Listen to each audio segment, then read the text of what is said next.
Welcome to our latest album quest. Today we are tackling a group of albums that really, I think, they exemplify why this whole project is so brilliant, but also just brutally difficult. Oh, absolutely. We're talking about Greenster Rox's monumental album quest for the best album of all time.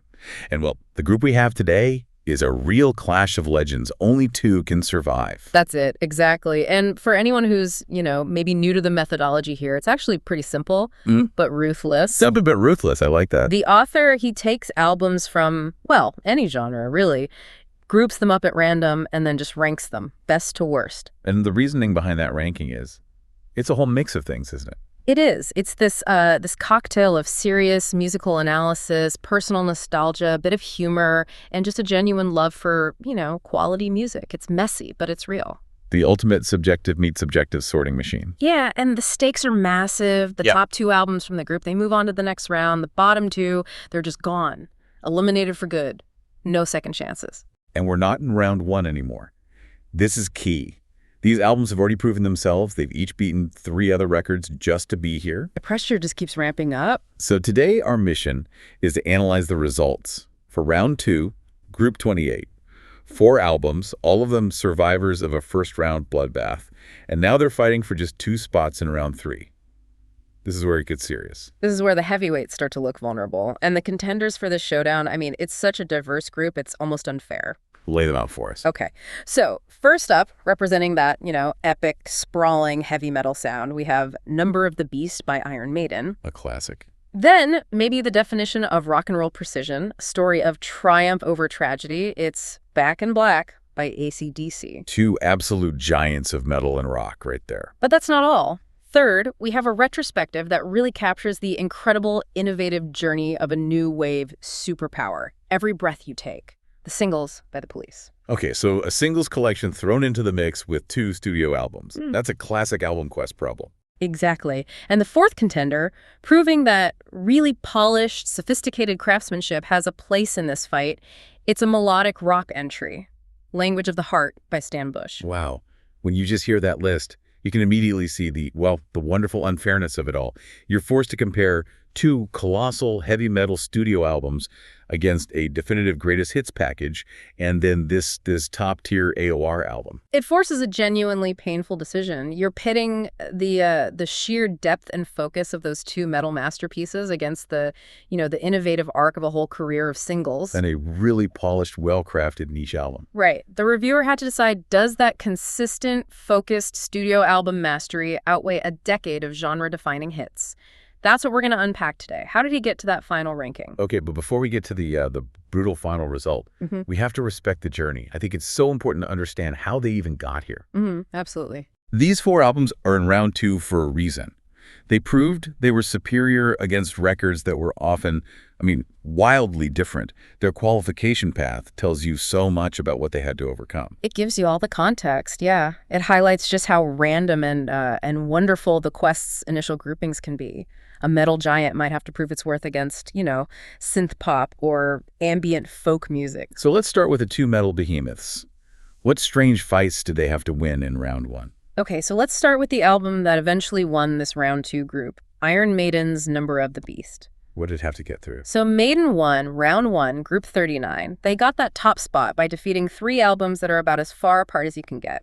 First, they vanquished Magical Ring by Clannad. Clannad, the ethereal Celtic New Age group. The very same, so you have that. Then, they also eliminated Collection of Metal by Saxon. Now, Saxon is a genre rival, another major band from the new wave of British heavy metal, so that's an interesting little showdown right there. Wait, so they had to beat a band from their own scene and the definition of calming ambient music. Yes, and here's the kicker. The third album they dispatched was Happy Nation by Ace of Base. Get out of here, Ace of Base. Pure, polished 90s Swedish synth pop. So yeah, for Maiden to get through, their complex, soaring metal had to crush their immediate rivals, peaceful mood music, and infectious pop hooks. The breadth of that victory is just astounding. That alone tells you something about the power of Number of the Beast. It really does. Okay, so now let's look at AC/DC's path with Back in Black. They won round 1, Group 41. AC/DC's group was just as fascinating. So Back in Black won, but look at the quality it had to beat. It defeated the best of Lobby Cipher. A brilliant singer-songwriter. Very deep, reflective work. Exactly. It also defeated Ritchie Blackmore's Rainbow, another major force in hard rock. But the most telling detail, the one that really sets up the showdown, is that it also eliminated another Iron Maiden album, Oh, which one? Fear of the Dark. That is just brilliant. So Back in Black earned its spot here by proving it was better than its eventual round 2 rivals' later work. It makes that qualification feel a bit more weighted. They didn't just beat random entries. They won a sort of internal family feud between metal giants. Precisely. That little duel adds this extra layer of competitive meaning to the group we're looking at today. Okay, let's switch gears to the other 2 albums. The Police, With Every Breath You Take. Yeah. The singles.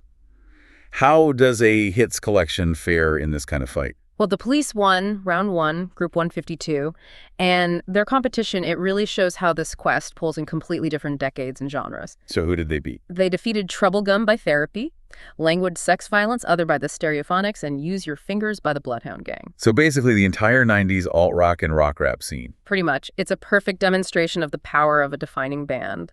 The Police's innovative 70s and 80s sound, that incredible fusion of new wave, reggae, and punk, it had to prove itself superior to the angst and irony of the 90s.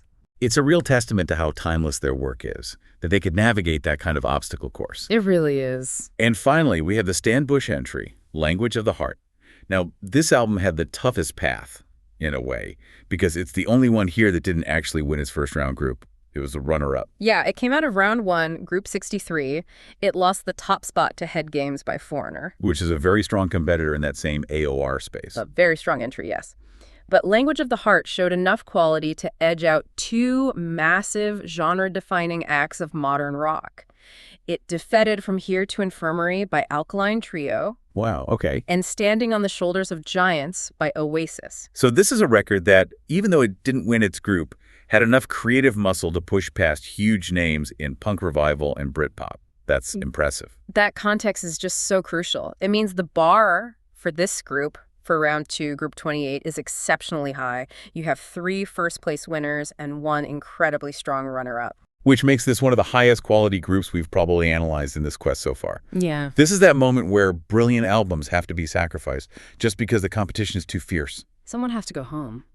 All right, let's get into the analysis. We'll start with the albums that were eliminated, the underdogs in this fight. First, the album that ultimately finished 4th, Stan Bush's Language of the Heart. The reviewer makes it very clear this was not an elimination because the album was weak.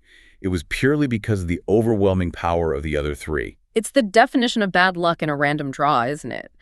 The source calls it a splendid little album and one of Stan Bush's strongest, best-produced efforts. Can you just clarify for our listeners what exactly is AOR, adult-oriented rock? Sure. It generally signifies highly polished, radio-friendly rock music. Think of bands like Journey or Foreigner.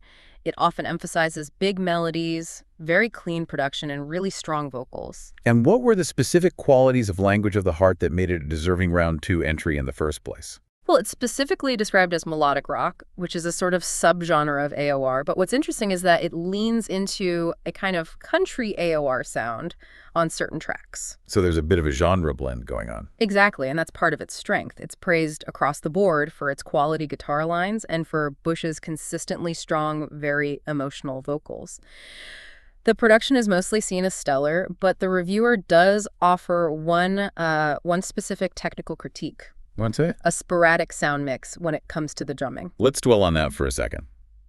In a group this tight, where you have 4 world-class records fighting, how much does a slight production issue like that actually matter? I think it can be the difference maker, especially when you're comparing an album like this to, the obsessive precision of an AC/DC record. Right. If your album's selling point is polish and studio excellence, then any inconsistency, even a minor one, it sort of undermines that perfectionist standard you need to beat a Maiden or a Police greatest hits. In this quest, it seems like perfection often trumps near perfection. That makes sense. So turning to the music itself, which songs really show the strength that got this album past Oasis and Alkaline Trio. The highlight, universally, seems to be the track Some Things Never Change. The source calls it one of Stan Bush's very best songs. And crucially, it represents a really distinct and welcome departure from some of his earlier, softer rock output. So it shows an evolution in his sound. It does. It shows he's willing to evolve to incorporate new textures, but still keep that powerful melodic core. We also see this mention of what the reviewer calls gospel rock. How did that sound fit into a polished AOR album? It's a kind of recurring theme, a stylistic anchor in Bush's career. The gospel rock element, which you can hear clearly on tracks like Love Someone, it gives the music this emotional weight and sincerity that lifts it above just standard arena rock. I see. And the reviewer connects this back to earlier songs in his catalog, like What Is Love or You Never Know. It shows he's a mature artist who's continually exploring these themes of sincerity and spirituality, but within a commercial rock framework. So we have an album that is creatively ambitious. It has standout tracks like Don't Let Them Down and the opener, What I've Got Is Real. But it still finishes fourth. The judgment is crystal clear. It was eliminated because of an incredibly difficult draw. The analysis concludes that despite being a splendid, strong, and highly personalized album, it was simply up against 3 world-class efforts. Records that really changed the course of rock history. Exactly. Tough break. Okay, let's move on to the album that put up the most intense fight but ultimately finished third. The Police's Every Breath You Take, the singles. Now, this collection came incredibly close to knocking out one of the metal giants. It did, and that's just a testament to how innovative it is. Unlike the other 3 albums in this group, this is a career retrospective. It runs chronologically from 1977 to 1986. So it works like a history lesson? In a way, yeah, it's like a masterclass. It perfectly shows the band's growth and their inherently inventive and unique sound. The Police were just pioneers infusing that post-punk energy with complex reggae rhythms and pop hooks. They created a sonic blueprint that still sounds distinct today. And the reviewer here had a strong nostalgic connection, which, as we know, often plays a big role in the album quest. It's a beautiful story, actually. The Police was the music of his early childhood, something he absorbed through his older brother's fandom and his dad's mixtapes. Right. He remembers the sheer novelty of asking for the 45 of dee-doo-doo-doo-doo-da-da-da when he was just 5 or 6 years old. It's a memory tied to that simple melodic appeal. Which really speaks volumes about the Police's ability to be both incredibly accessible and deeply complex at the same time. Oh, absolutely. A 5-year-old can love the simple chorus, while the mature lyrics about relationships and, angst just go completely over their head. Exactly that. The reviewer notes that it took him 40 years to really appreciate the full breadth of their musical imagination. He realized he'd long taken their revolutionary approach to rhythm and texture for granted. It's a level of sophistication that very few bands, especially post-2000, have managed to replicate with that kind of commercial success. Let's get into the specifics of the hits themselves. Does the chronological order help or hurt the collection? It definitely enhances it because you can hear the evolution so clearly. It opens with Roxanne, which the reviewer calls a belter, and he specifically praises Sting's gorgeously beseeching vocal, that early raw sound. But his preference is pretty specific, isn't it? He's not a fan of everything. No, not at all. He notes that he could take or leave some of the earlier, more punked-influenced tracks like Can't Stand Losing You and So Lonely. But the collection quickly ramps up into their peak creative period. Absolutely. Message in a Bottle is mentioned as possibly the reviewer's personal favorite Police song. It just shows their ability to create these huge anthems from a tight, syncopated rhythm. And then you have Walking on the Moon, which is highlighted for how sonically distinctive it still is, even today.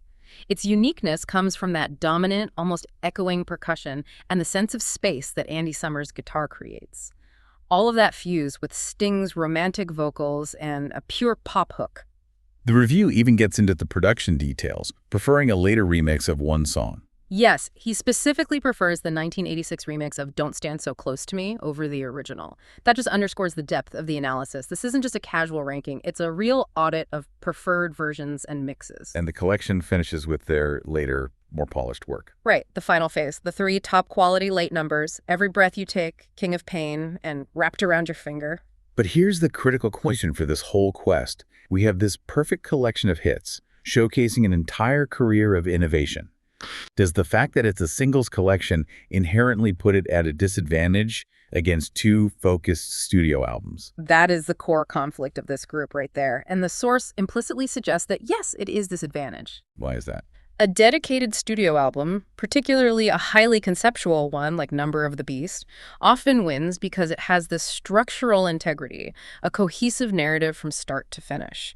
While the Police's singles are individually brilliant, I mean, each one is a masterwork, the collection itself, just by its nature, lacks that singular, unified thematic weight that the Quest's author seems to prioritize. So, depth over breadth. I think so.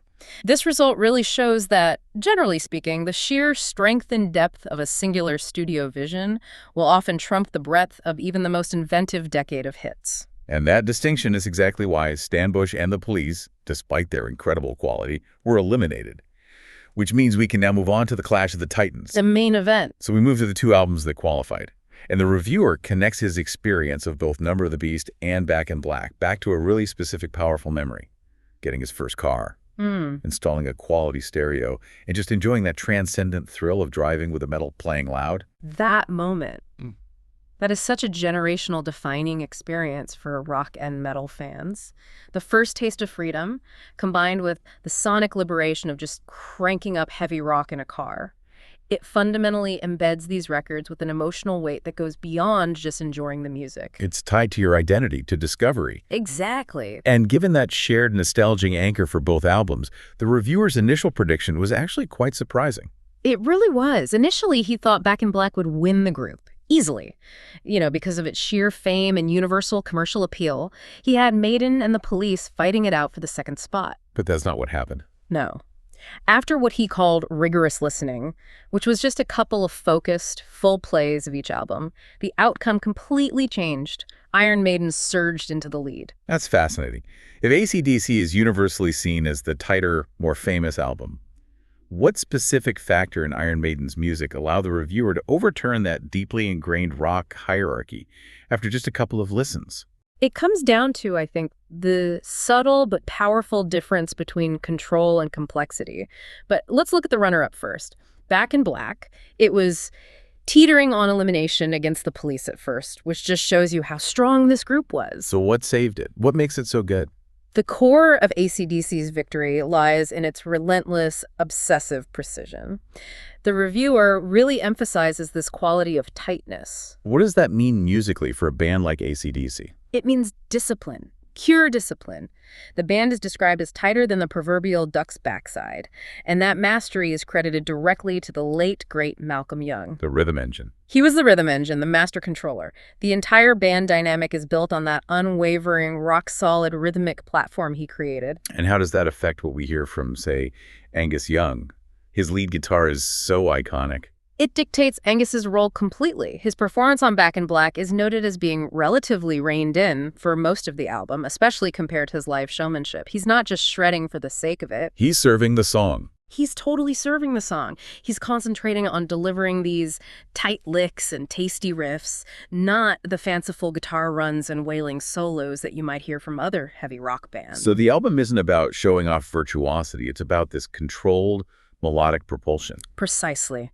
The focus is always on the melodic element of the riff itself, providing those juicily hummable rock riffs that listeners immediately recognize and can latch onto. The kind you can't get out of your head. Exactly. Think of the iconic intros to Hell's Bells, What Do You Do for Money, Giving the Dog a Bone, and of course, the incredibly famous opening riff of the title track.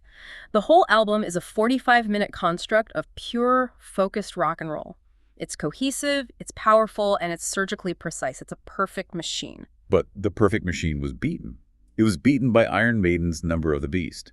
So why was Maiden the immediate frontrunner, the absolute metal triumph that decisively defeated the AC/DC machine and the Police's collection of genius? Maiden won through what the reviewer calls sheer strength and depth and unapologetic heavy metal style.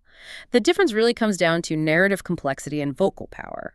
If Back in Black is heavy rock minimalism, then Number of the Beast is heavy metal maximalism. Okay, let's start with the most dramatic change for Maiden on this album.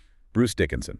Dickinson's arrival was the catalyst. This was their first studio album with him, and his presence just lifted the entire band to another level.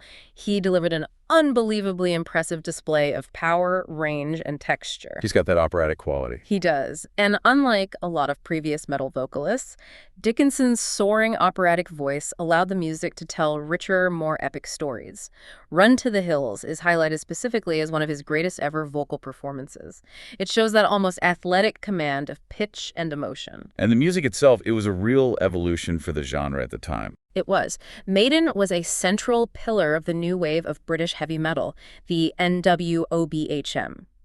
And this movement, which came up in the early 80s, it fundamentally increased the heaviness and the instrumental complexity compared to the 70s hard rock bands like Deep Purple or Led Zeppelin. But they were still accessible. That's the key.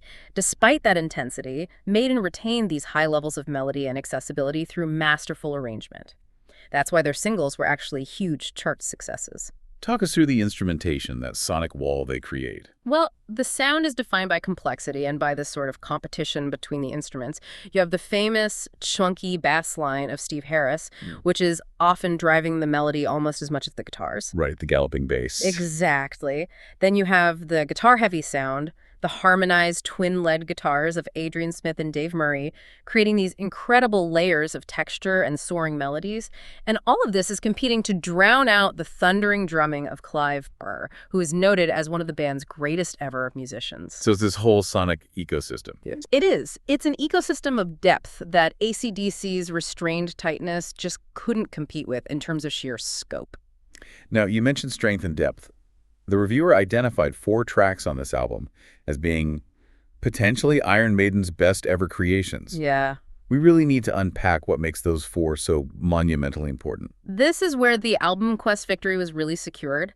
Let's start with the album Closer, Hallowed Be Thy Name. An absolute epic. It's a nearly 7-minute epic, and it's universally considered one of the greatest heavy metal songs ever recorded. It tells this dark narrative tale of a man who's facing his execution.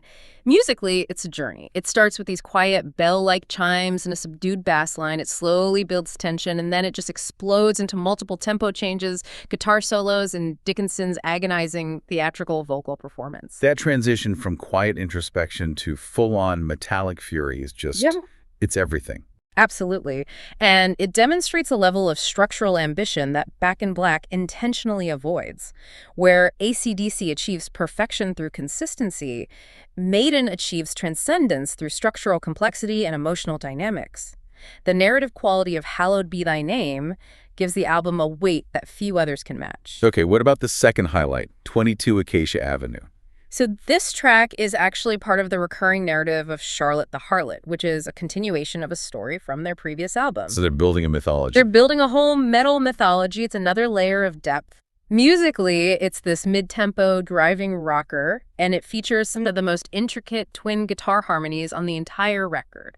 It really showcases Maiden's ability to inject genuine atmosphere and story continuity into their songs. It makes the album feel more like a concept piece, even if it's not strictly one. Right. Now, the title track itself, Number of the Beast, is obviously iconic. But what makes it one of their best creations? Good question. I think it's the sheer shock value and the power of that riff. The opening monologue immediately sets this theatrical satanic tone, and then you're hit with that blistering riff. It's concise, it's relentless, and it's driven by Clive Burr's ferocious drumming. Unlike their epics, this track is a perfect example of Maiden marrying high drama with immediate, accessible metal intensity. It's what cemented their status, really. It is, through pure, unforgettable power. And finally, you have the first single from the album, Run to the Hills. Their biggest crossover hit, maybe. Arguably, yeah. And that's because it balances the heaviness with this undeniable, urgent vocal hook. The song details the European colonization of the Americas from the perspective of both the Native Americans and the colonizers, so it shows their ability to tackle complex historical themes. And it has that classic Maiden galloping rhythm. It does, which makes it instantly recognizable. But it's Dickinson's soaring narrative delivery that just turns it into an anthem. Okay, so you have those 4 foundational masterpieces. But the reviewers still acknowledge that the album has weaker tracks. He mentions Invaders and Gangland. How did those weaker moments not end up hurting the album's chances? The key is that they complement the album just fine. They don't interrupt the enjoyment and end-to-end experience. Invaders, as an opener, it's solid, but it's maybe less dynamic than some of their later openers. And Gangland is sometimes seen as a bit derivative of their earlier stuff. But the highs are just so high. The highs are stratospheric. Because those 4 core tracks carry so much weight and narrative propulsion, the overall structural integrity of the album is maintained. The strength of the peaks completely outweighs the minor dips in quality. AC/DC's album is consistently excellent, but Iron Maiden's album has multiple moments of transcendent, defining genius. And in the album quest, it seems that maximalist depth will often defeat precision. So after all that analysis, we have the surgical precision of AC/DC being edged out by the epic scope and narrative complexity of Iron Maiden. And both of them defeated the innovative breadth of the Police. Let's confirm the final definitive ranking for round 2, group 28. All right, the results are sealed. This determines who moves on to the next high-stakes round. In 4th place, and eliminated, Language of the Heart by Stan Bush. A splendid album, but a victim of a truly impossible group. In 3rd place, also eliminated, Every Breath You Take, the singles by the Police. An incredible, innovative collection of hits, but just structurally disadvantaged against those focused studio albums. And the 2 qualifiers. And 2nd place, proceeding to round 3, Back in Black by AC/DC, the epitome of tight, hummable riff rock perfection. And the winner is? And in 1st place, marching triumphantly into round 3, Number of the Beast by Iron Maiden, the defining metal masterpiece. The Metal Masters prevail. They lock out the AOR and the definitive singles collection. What are the major implications of this result for how this album quest works? Well, the primary implication is a pretty clear preference for the artistic statement of the studio album over the commercial success of a hits compilation. Right. I mean, it took 2 focused examples of pure, deep studio album mastery to eliminate a collection of the highest possible quality pop and rock singles. The Police's genius is undeniable, but the quest itself prioritizes the structural and thematic coherence of a singular 45-minute work. It also gives us a really clear lens into how the reviewer distinguishes between 2 different kinds of metal mastery. Absolutely. The result highlights that what he calls sheer strength in depth, which is characterized by the soaring peaks and complexity of Iron Maiden that overcame the controlled, tightly curated, though highly consistent success of AC/DC. It's the explosive highs. It is. Maiden's album is seen as having more explosive highs, greater musical variation, and a stronger narrative core. You know, from the epic tales of Hallowed Be Thy Name to the urgent social commentary of Run to the Hills. But at the same time, AC/DC did qualify. They beat the Police. And their album, despite being reined in musically, it shows the profound power of that tightly controlled, universally hummable riff rock. It does. It was almost a battle of maximalism versus a very refined minimalism within the heavy rock world. And in this group, maximalist depth won.